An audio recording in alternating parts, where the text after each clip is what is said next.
Beware of big words. As I pay an institution for degrees in holistic health and psychology, I feel compelled to raise awareness of and offer alternatives to America's biomedical healthcare system. It feels apathetic to wait for graduation before sharing the knowledge I legally bought, especially when there's an active colonialization effort by imperialists to promote healthism. The information I share will have scientific proof associated whenever possible, but some of the traditional healing methods will be purely anecdotal. This is because of the reliance on oral storytelling within indigenous communities, and in the spirit of revitalization, I'll use personal anecdotes as well. I'm sure you can see how the waters are muddied by colonialism's predisposition to destroy, conquer, reimagine, and overload everything deemed unholy. Like ants, we can come together to bridge the gap with communal systems of healing, increased healthcare literacy, accessible mental health support, and more. My goal is to provide accessible, affordable, and linguistically compatible care for the underserved populations within our communities, complementary to biomedical systems. The following is my cumulative integrative portfolio, recently created to serve as a personal reference to keep myself grounded when overwhelmed by societal pressures. Part 1. My core beliefs. The nature of healing. Healing is not an achievable state of being because it is a constant physical recalibration alterable by anything and everything. Healing is a cyclical process of repeated adjustments acting in response to constant and sudden changes, both external and internal. Healing becomes possible when there are multiple systems of support in place for individuals and communities. Curing is a problem-solving act done in response to damage, while healing is the understanding and management of ailments in order to reduce overall harm caused.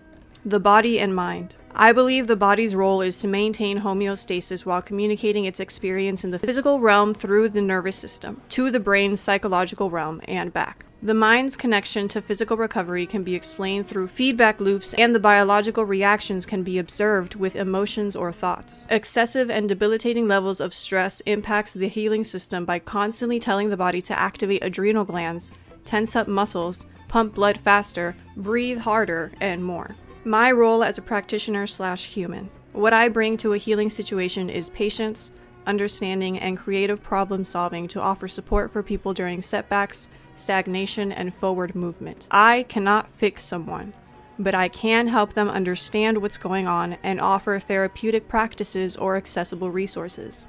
When a healing journey feels stuck, I remember to focus on mindfulness and meaning making while keeping in mind the social and situational context. Part 2. My reflections. Each domain is an expert from various papers I wrote. Physical domain. Chronic stress is a strain to the system and can slow down healing processes by creating extra obstacles to overcome. According to the American Psychological Association, stress has been linked to heart disease, weakened immune systems, muscle pain, and more. Being unable to rest in response to stress leads to the development of chronic ailments. In my body, chronic stress worsens my chronic conditions to debilitating extremes, while rest seems to resolve them.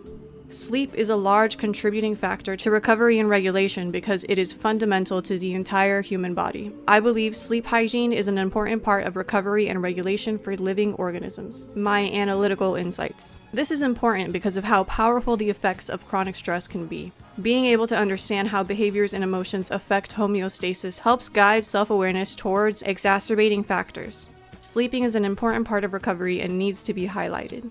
I will use this when others are resistant to rest and view sleeping as a burden instead of a well-deserved break. The science that connects chronic stress with chronic illnesses helps me inform others and readjust patterns to meet basic needs. When the body perceives a high-level threat after the secondary appraisal, it can respond with ineffective behaviors that might cause harm. For example, if someone is responding to threats by keeping themselves busy, they avoid rest and fail to self-regulate without the dedicated recovery time. Beliefs, mindset domain. Repeated self-talk reinforces the connections between physical experiences and emotional appraisal. The body sends alarms to the brain and is met with a dismissive mindset saying it's all in your head, followed by behavior reinforcing the phrase. When this chain of events is repeated, the self-talk can be omitted as the connection within the brain's semantic network are strengthened. The implicit priming and implicit emotional conditioning will convince the self that the familiar story is reality, regardless of contradictory evidence. My analytical insights. This matters because of the importance of healthy self-talk when the body is in the healing process. The pattern of physical cues triggering harmful self-talk resulting in reinforcing behaviors happens in everyone and can be changed over time through neuroplasticity. I'll use this when someone is stuck with stressors in an uncontrollable situation so they can feel a sense of control over themselves. Practicing healthy self-talk is free and an effective coping skill when faced with stressors out of your control. Event schema or cognitive script are the hardest behavioral patterns to change because of high repetitive rates and normalization within cultures. The actions are so automatic that self-talk is omitted from the pattern, and mindfulness is needed to consistently reintroduce healthy self-talk in order to change the script. Emotional domain. My practice of emotional alchemy felt validated when Lisa Feldman Barrett said, "Energize determination instead of anxiety to get the butterflies flying in formation," in her 2018 TED Talk. Based on the science of neuroplasticity, we can become emotional alchemists who start off with an unproductive emotion and transform it into a productive action. In response to stimuli that trigger intense emotions, I practice actions that transfer the intensity to tangible creations, like art or writings. This work is consistent but not constant. My analytical insights. Emotional alchemy is a concise phrase to explain the fundamentals of neuroplasticity and the non-linear healing process when it comes to emotions. By transforming intense emotions into intense actions like art or exercise, the brain is rewired. I'll use this to adjust self-perspective when dealing with chronic mental illnesses that manifest as anxiety, rage, and depression.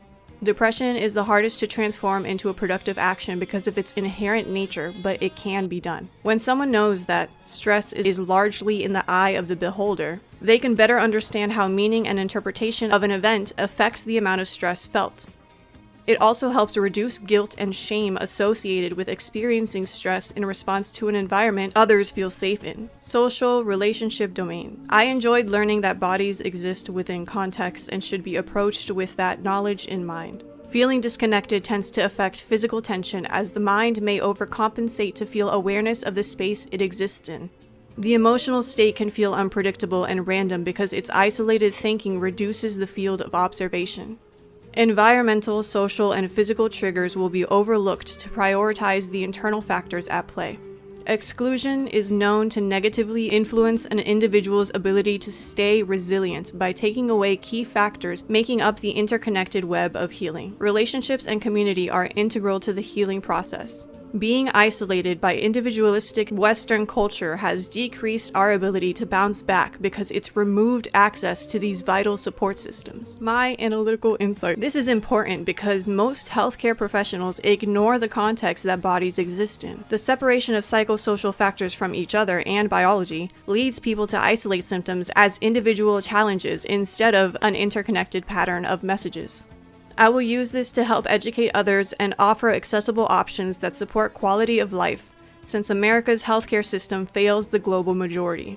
It will also be used to support the revitalization of indigenous medicinal practices because it prioritizes inclusive communities and connections between mind, body, soul, and earth.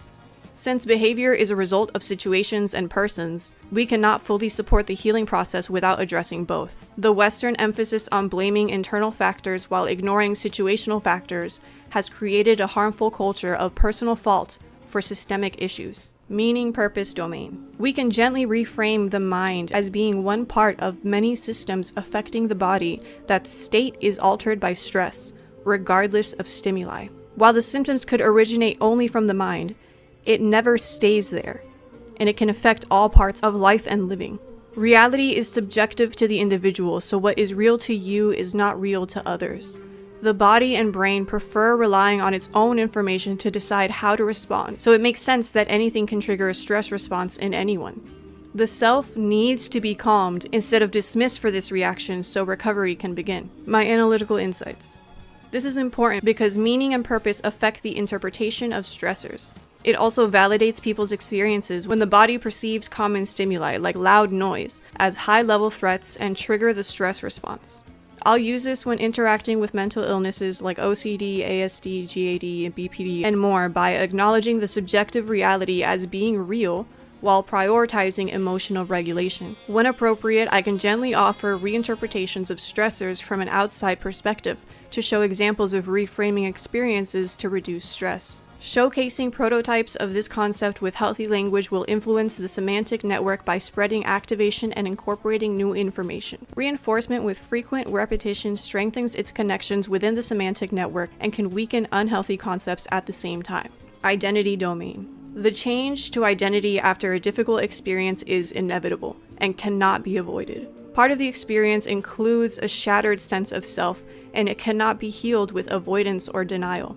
When a person understands that this is a normal step of the recovery process after a traumatic event, they can prepare for this jarring interchange instead of being surprised and confused. Meaning, values, and purpose are all important factors to my healing process. I think the recontextualization of my experiences from the exaggerated OCD version into a more grounded, realistic version is most important for me. This supports the idea that healing is non-linear and ongoing because that is what my OCD is. Even in my sleep, it affects me. Since that won't end until the end, neither will my healing process.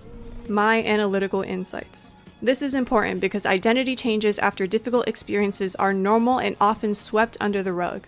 Being able to get back to how I was before is a common goal formed after trauma and can hinder the healing process by trying to move backwards instead of forwards. I'll use this when faced with difficult experiences and highlight its normalcy when educating others on the healing process. I can explain how meaning, values, and purpose can be adjusted to the new normal that arises from trauma. This offers an attainable goal to accept reality as it is and avoid stagnation from aiming for unsustainable goals. Verbal praise might increase someone's intrinsic motivation and bring them a sense of personal satisfaction. Self-development of an evolved identity through social interactions offers people stuck inside their heads an alternative perspective that changes their perception of self. Part 3. My healing framework. I will mindfully hold the messiness of healing with a gentle and patient approach. When things feel uncertain or complex, I turn to scientific research and communities for insight or a new perspective. I made this little graphic. The rainbow colors are out of order, and we're just gonna go ahead and blame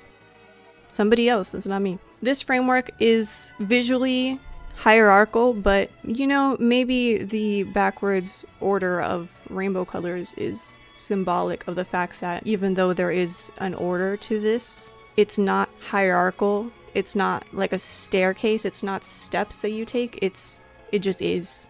And it's all together. And it either is or it isn't. Now, these things are not meant to be done in any kind of order. The order that they're done in is whatever order you can get them done in. And also, this is not a list of things that you need to accomplish. This is just a visualization of the interconnected web of healing in a more organized state. There is no hierarchy.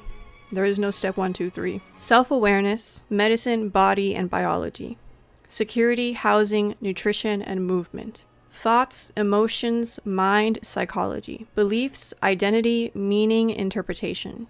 Community, support systems, sociology, relational safety. All of these things are key factors in our individual and our communal healing processes. Clearly, some are more important than others. It literally all depends on your unique circumstances, which is why I'm so adamant about holistic healing, because Western biomedicine focuses on medicine, body, and biology. They might add in nutrition, movement, and psychology, but that's kind of it. And that's kind of that's an upcharge, It's a suggestion that they say. They say, oh, you should eat better, is the nutrition, right?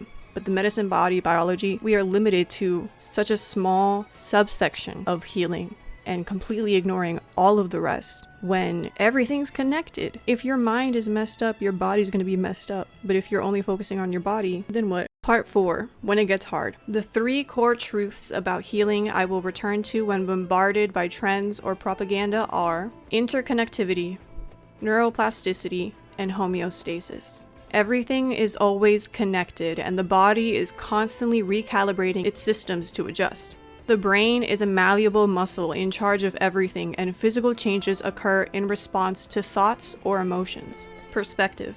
When the body and mind don't recover as expected, I will remember that healing is actually a lifelong process of seeking, finding, and maintaining homeostasis. Regression, stagnation, and progress are normal states of being, but require mindfulness to avoid getting stuck in one state for a dangerous amount of time. It looks different for everyone and depends on all factors of life, external and internal. Presence. When I feel the need to fix everything for everyone, I will remember that my primary role in the healing process is education. The only things within my control that supports others is my knowledge, communication style, and pattern recognition skills. Purpose. When the healthcare system opposes my values, the one thing that still makes this work worth doing is the revitalization of indigenous healthcare by existing as an aspiring modern curandera. Collaboration between Western medicine and indigenous medicine is difficult but important work when resisting cultural genocide. Sustainability. To maintain sanity and emotional regulation, the one boundary I promise to keep is working limited hours to prioritize a healthy personal life. I need to be able to function if I want to help others. Outro. An over-reliance of complex, multi-syllabic lexicon to maintain the social status associated with intellectuals is a barrier for the global majority, and personally frustrating as a non-native English speaker.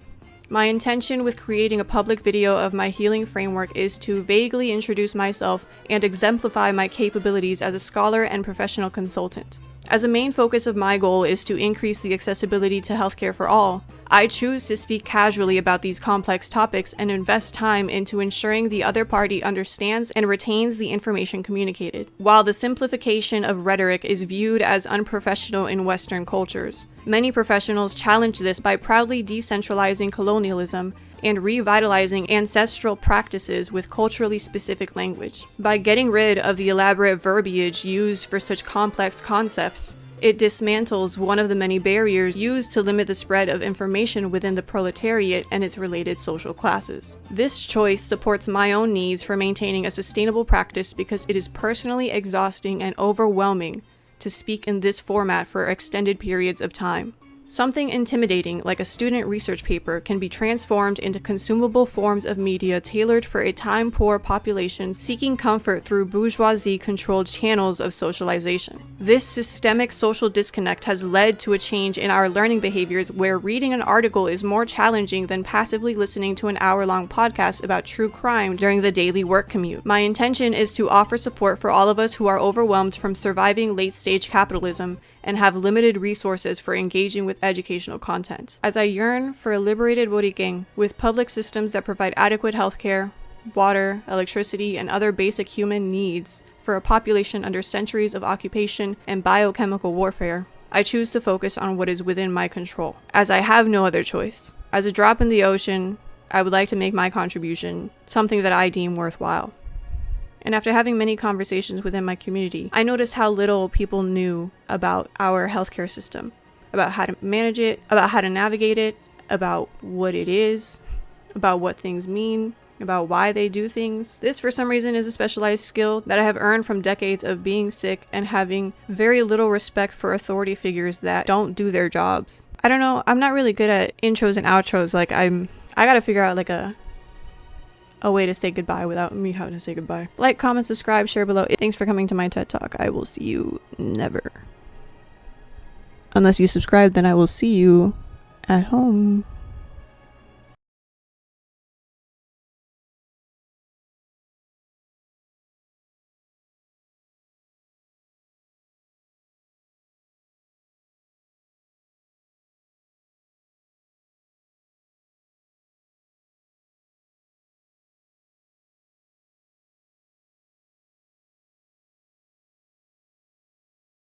Ooh.